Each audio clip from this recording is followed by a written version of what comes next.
I've been involved in rowing for more than 20 years, since I started rowing at school. I rowed for Australia a couple of times, and then I've also coached athletes onto national teams. But then my main role in the rowing community is I've been a physiotherapist on the national team since 1997, through to this year. So I've done 4 Olympic Games. I've been sports medicine coordinator for Rowing Australia since 2005. I think one of the biggest differences is that when I was rowing, the coach almost had to be a bit of jack of all trades. They had to know, a lot of things about lots of areas. But now, they have access to so many more resources. So you have a lot of sports science and sports medicine staff with a lot of expertise, and a lot of it is rowing specific expertise that those coaches can tap into. So the teams of people that are around the crew have become much bigger, and you'd like to think there's a lot more expertise within that team of people that are supporting the crew.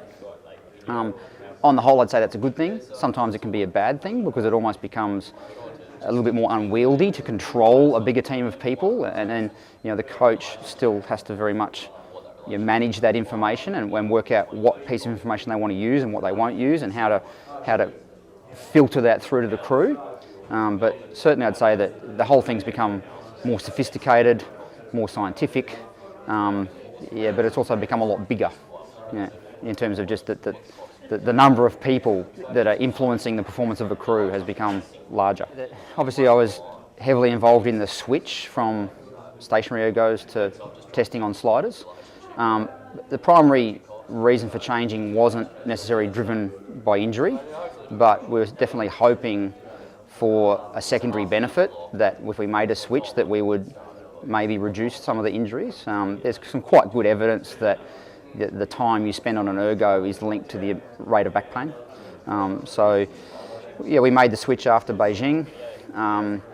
Interestingly, at exactly the same time of making the change, we also introduced the new testing battery. So, on one hand, you'd hope that you had a protective effect by changing to the sliders, but at the same time, we've rapidly increased the amount of training and testing we do on ergos.